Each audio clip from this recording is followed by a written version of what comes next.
Hey guys, TazManiaAhmed and welcome to another video. Today, as you all know, I finished university, so I thought I'd make a video about my experiences of living in a student accommodation and living alone. So, I know that most of you are probably looking for accommodation now to move in for the new academic year which starts in September. So I thought I'd make this video to help you guys and provide some advice from my experiences on where you guys should stay.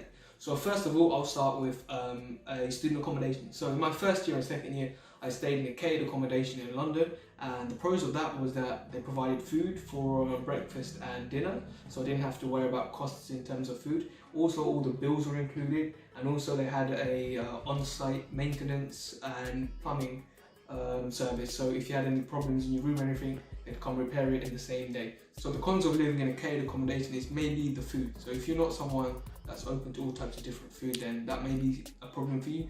And of course, the quality may not be the same as you're used to, so that's also a problem.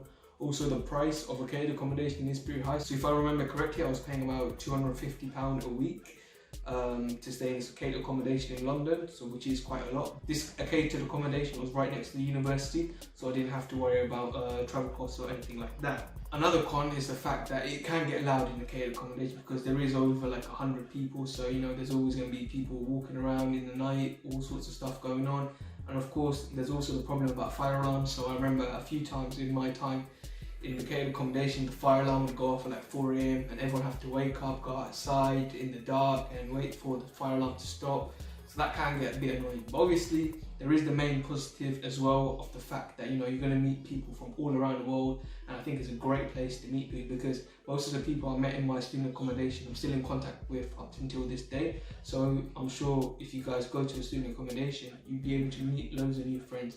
So that's something that's definitely a positive. Just to recap, the main pros of living in a student accommodation is probably the friends you make, the price, it depends on your budget actually.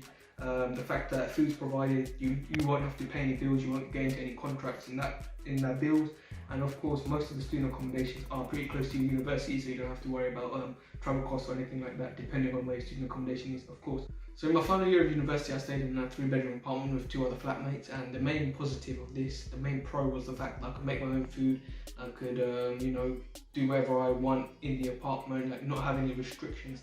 Such as in the student accommodation, there were certain rules you had to follow, like you weren't allowed guests in after 11 PM and all sorts of these kinds of rules as well. In addition, I think once you live in your own apartment, like, you can balance your day out more, because in the student accommodation you had to wake up for like breakfast, then go down to dinner and stuff. So there you're more free to do your own routine. Personally, I think there is a few more negatives that can happen if you do stay in your own little apartment, which is the fact that, you know, you have to pay bills.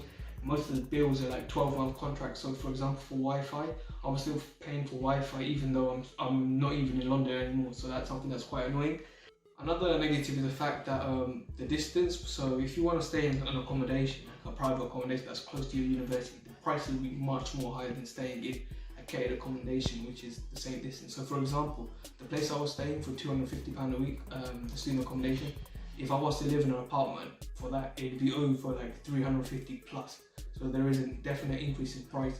So the only tip there would be to, if you're willing to travel, then try to live a bit further away from the uni so you can commute into the uni to help save some costs.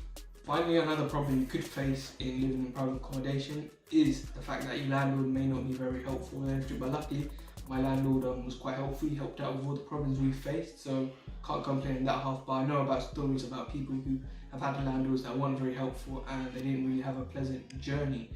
So to conclude, I think that's all the points I can think of at the moment about the positives and negatives of living in both student accommodation and living privately. Hope you guys have found this video very informative, and if there's any other topics you'd like me to talk about, please be sure to comment them below and I'll be able to do that, because now, you know, everyone's at home, so I've got a lot of time to make videos. So yeah, hope you guys have enjoyed this video. Be sure to like, subscribe and share. Peace.